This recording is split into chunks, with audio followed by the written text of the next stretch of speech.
हाँ, नमस्कार साथियों। आज हम बीए प्रथम वर्ष के लिए टॉपिक लेकर आए हैं अध्यक्षात्मक शासन प्रणाली।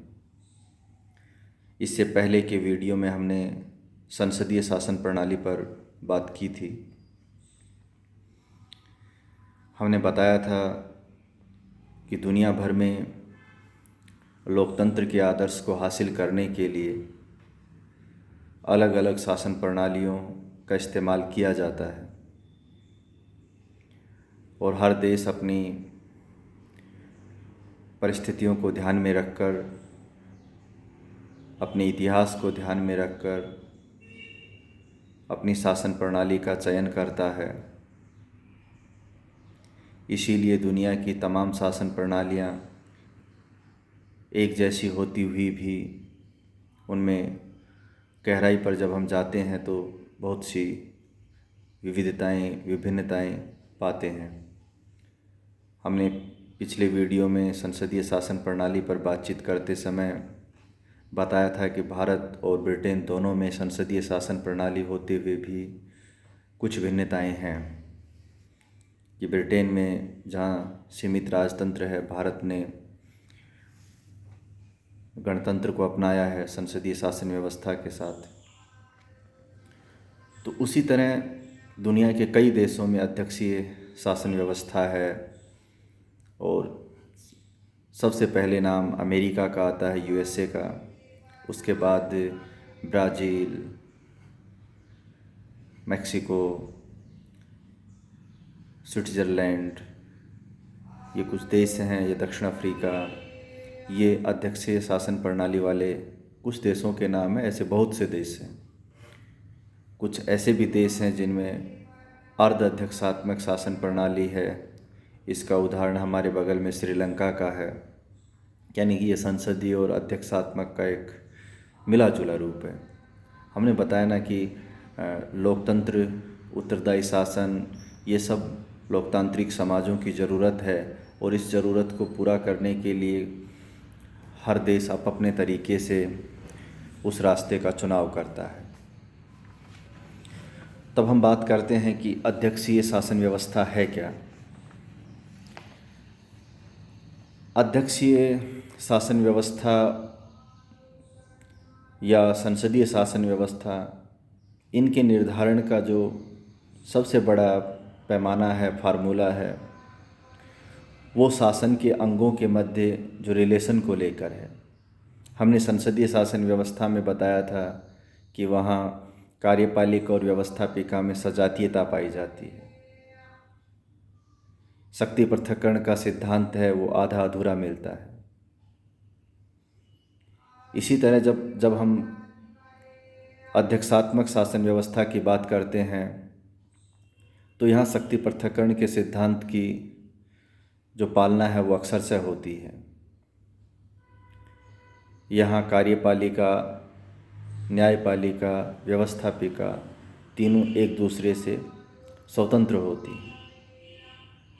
हालांकि एक जो नियंत्रण एवं संतुलन का सिद्धांत भी चलता है, ख़ासतौर पे जब हम यूएसए की बात करते हैं, तो उसके ज़रिए ऐसा भी नहीं है, उसके ज़रिए इन संस्थाओं में परस्पर चेक एंड बैलेंस रखा गया है।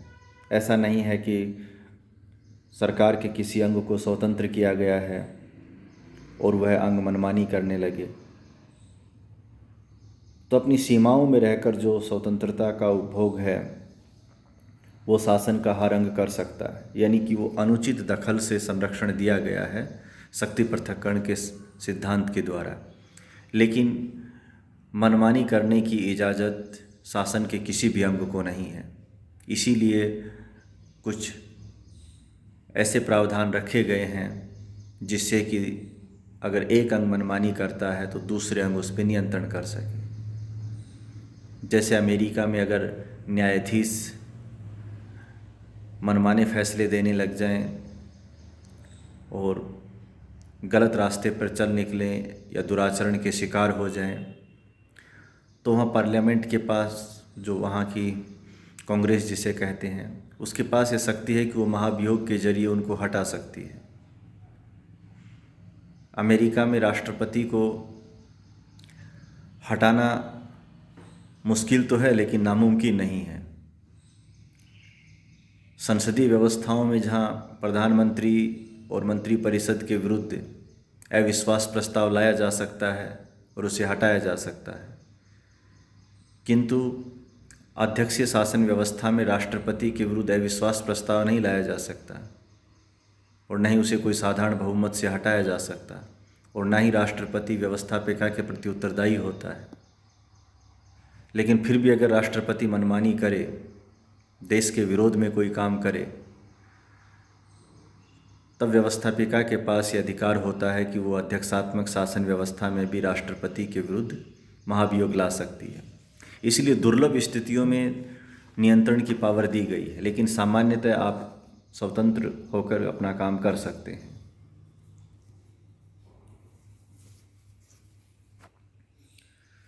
अब बात आती है कि अध्यक्षात्मक शासन व्यवस्था के लक्षण क्या क्या हैं।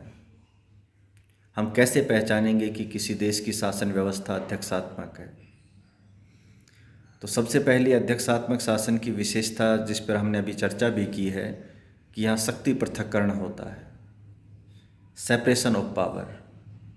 ये दो शब्द होते हैं, एक शक्ति पृथक्करण होता है, एक शक्ति विभाजन होता है। शक्ति विभाजन को इंग्लिश में डिवीजन ऑफ पावर कहते हैं। ये किसी देश की शासन व्यवस्था कोई इस बात के लिए जानने में आवश्यक होती है कि वहाँ एकात्मक व्यवस्था है या संघीय व्यवस्था है। यानी कि डिवीजन ऑफ पावर शब्द है वो संघीय व्यवस्था के लिए प्रयुक्त हुआ है, जिसमें प्रांतों और संघ के मध्य शक्तियों का विभाजन होता है कि संघ सूची के विषयों पर केंद्र कानून बनाएगा, राज्य सूची के विषयों पर या प्रांतीय सूची के विषयों पर प्रांत कानून बनाएगा। इसे कहते हैं डिवीजन ऑफ पावर। लेकिन जब हम बात करते हैं सेपरेशन ऑफ पावर या शक्ति पृथक्करण, तो ये शब्द प्रयुक्त होता है शासन के तीनों अंगों के मध्य जो शक्तियों का विभाजन होता है। यानी कि सेपरेशन ऑफ पावर के जरिए हम किसी भी देश की शासन व्यवस्था को अध्यक्षात्मक या संसदात्मक घोषित करते हैं। इनमें पावर का स्तर क्या है, और डिवीजन ऑफ पावर के पैमाने के जरिए हम किसी देश में एकात्मक और संघात्मक शासन का निर्धारण करते हैं। तो हम बात करें सेपरेशन ऑफ पावर, अर्थात कार्यपालिका, व्यवस्थापिका और न्यायपालिका स्वतंत्र होती हैं अपने अपने अधिकार क्षेत्र में काम करने के लिए। संसदीय व्यवस्था में सेपरेशन ऑफ पावर है वो हल्के रूप में मिलता है, और ब्रिटेन जैसे देशों में तो सेपरेशन ऑफ पावर को दरकिनार ही किया गया है। लेकिन हमारे यहाँ न्यायपालिका है वो स्वतंत्र है, लेकिन कार्यपालिका का जो चुनाव है वो व्यवस्थापिका के भीतर से होता है। लेकिन अध्यक्षात्मक व्यवस्था में ऐसा नहीं होता है। कार्यपालिका और व्यवस्थापिका अलग अलग है। कार्यपालिका का प्रधान, जिसे राष्ट्रपति कहा जाता है, वो जनता के प्रति उत्तरदायी होता है और जनता से निर्वाचित होता है। अब उसके निर्वाचन की व्यवस्थाएं अलग हो सकती हैं। निर्वाचन मंडल तो अमेरिकी राष्ट्रपति के लिए भी होता है, लेकिन उम्मीदवार खड़ा होता है। रिपब्लिकन पार्टी है, डेमोक्रेटिक पार्टी है, अपने उम्मीदवार उतारती हैं। जैसे रिपब्लिकन पार्टी से डोनाल्ड ट्रंप हैं, डेमोक्रेट से वो बाइडेन हैं, तो ये इनके लिए मतदान होता है। लोगों की नज़र में ये होते हैं, भले ही वो निर्वाचन मंडल के प्रतिनिधियों का चुनाव करते हैं। तो ये अध्यक्षात्मक शासन व्यवस्था का पहला लक्षण होता है। राष्ट्रपति को अमेरिकी कांग्रेस में जाके कोई जवाब देने की ज़रूरत नहीं होती। जैसे भारत के प्रधानमंत्री को संसद में बुलाया जाता है, पूछा जाता है, मंत्रियों को बुलाया जाता है, पूछा जाता है, वहाँ ऐसा नहीं है। 4 वर्ष का कार्यकाल है और वो पूरा करता है। इसीलिए अध्यक्षात्मक शासन व्यवस्था की एक जो दूसरी विशेषता है कि वहाँ सरकार का जो कार्यकाल है वो अपेक्षाकृत स्थिर होता है, या स्थिर ही होता है। स्थिर क्यों होता है? क्योंकि वहाँ राष्ट्रपति को सामान्य परिस्थितियों में नहीं हटाया जा सकता, या उसे हटाने की प्रोसेस इतनी टफ है कि उसे व्यवहार में अप्लाई करना, लागू करना उतना आसान नहीं है।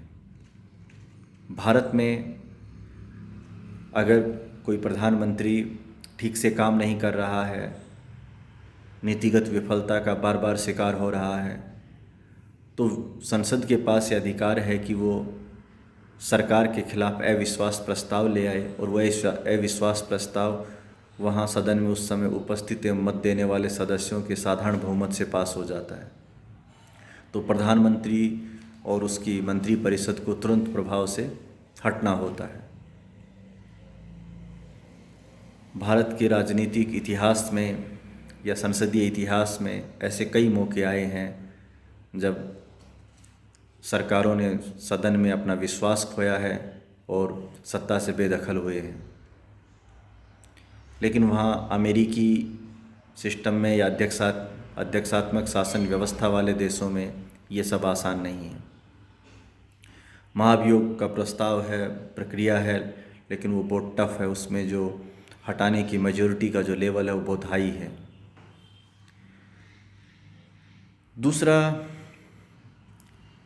इसकी जो एक और विशेषता है, अध्यक्षात्मक शासन प्रणाली में राष्ट्र का प्रमुख और सरकार का प्रमुख एक ही व्यक्ति होता है।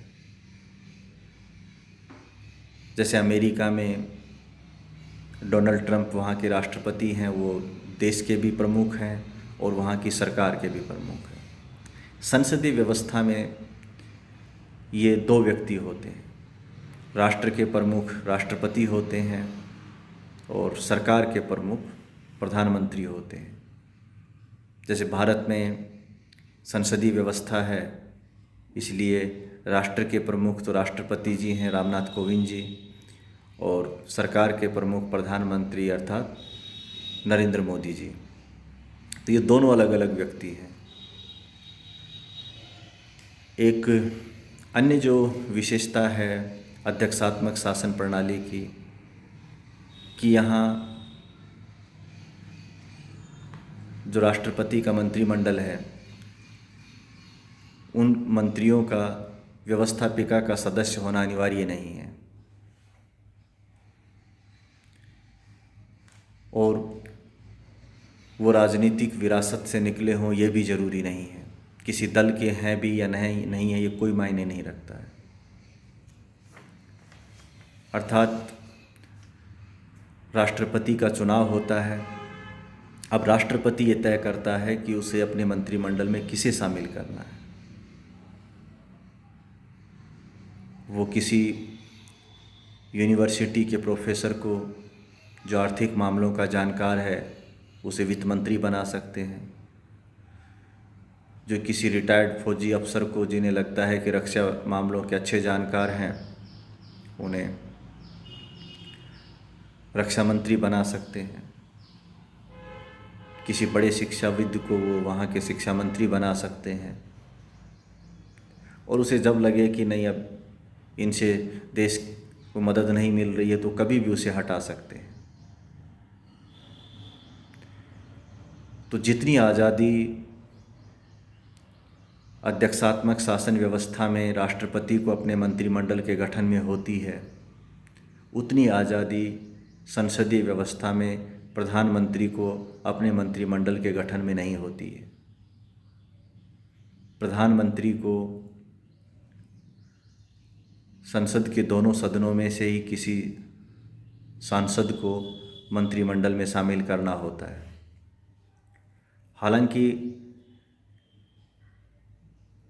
ऐसा भी हो सकता है कि जिसको मंत्री बनाया गया हो उस समय वो किसी भी सदन का सदस्य नहीं हो, लेकिन भारतीय संविधान 6 महीने के भीतर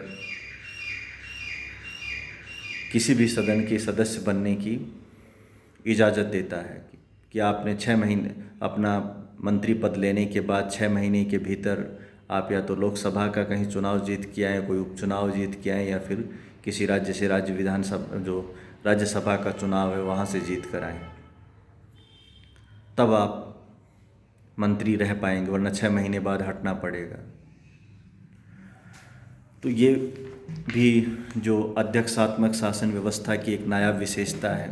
इसीलिए कहा जाता है कि अध्यक्षात्मक शासन व्यवस्था में मंत्रिमंडल है वो ज़्यादा विशेषज्ञ होता है, क्योंकि उनमें विशेषज्ञ लोग आते हैं। पति पर ये मजबूरी नहीं होती है कि वो दल को प्रतिनिधित्व देना है या जो घटक दल हैं उसको साथ लेना है। तो ये एक अच्छी बात भी मानी जाती है। अध्यक्षात्मक शासन व्यवस्था की एक और जो विशेषता है कि यहाँ ये शासन संकट काल के लिए उपयुक्त होता है। संकट काल के लिए उपयुक्त होने का मतलब है कि कार्यपालिका को में राष्ट्रपति हेड होता है, उसे कोई खास ज़रूरत सरकार के दूसरे अंगों की पड़ती नहीं है, इसलिए जो भी तुरंत फैसला लेना होता है तो वो ले सकता है। संसदीय व्यवस्था में थोड़ा मुश्किल होता है, पार्लियामेंट से सहमति लेना इतना आसान नहीं होता है। तो ये सब इसकी बेसिक बातें हैं अध्यक्षात्मक शासन व्यवस्था की। तमाम चीज़ें अच्छी हैं, बुरी हैं, इनके गुण भी बताए जा सकते हैं, अवगुण भी बताए जा सकते हैं। भारत में भी जो संसदीय व्यवस्था है या दूसरे देशों में है उसके भी गुण भी हैं, अवगुण भी हैं। हर शासन व्यवस्था अपने आप में 100% पूर्ण तो है नहीं है, कुछ ना कुछ कमियां हर व्यवस्था में होती हैं। इसलिए महत्वपूर्ण यही है कि कौन सी शासन व्यवस्था किस देश के लिए अधिक उपयुक्त है। शासन व्यवस्था की सफलता विफलता इस बात पर भी निर्भर करती है कि जिस देश में वो शासन व्यवस्था काम कर रही है वहाँ के लोगों का चरित्र कैसा है। लोकतंत्र केवल एक शासन पद्धति ही नहीं है बल्कि जीवन शैली भी है, और शासन प्रणाली के रूप में लोकतंत्र की सफलता के लिए ज़रूरी है कि लोकतंत्र के जो आधारभूत मूल्य हैं वो लोगों की जीवन शैली का हिस्सा भी हों, उन विचारों को वो अपने दिन प्रतिदिन के जीवन में जीते हों। अगर ऐसा नहीं है तो फिर हम लोकतंत्र के किसी भी मॉडल को अपनाएं, वो लास्ट में कामयाब नहीं हो पाता है। और फिर लोग शिकायत करते हैं कि लोकतंत्र कामयाब शासन प्रणाली नहीं है, इसमें ये कमियां हैं, वो कमियां हैं। कमियां शासन प्रणाली में नहीं होती बल्कि उन लोगों के व्यक्तित्व में होती हैं जो उस शासन प्रणाली के अंतर्गत काम करते हैं। तो यही तमाम शासन प्रणालियों के साथ भी ये बात जुड़ती है। अगले वीडियो में हम किसी नए टॉपिक के साथ आपसे मिलेंगे। धन्यवाद।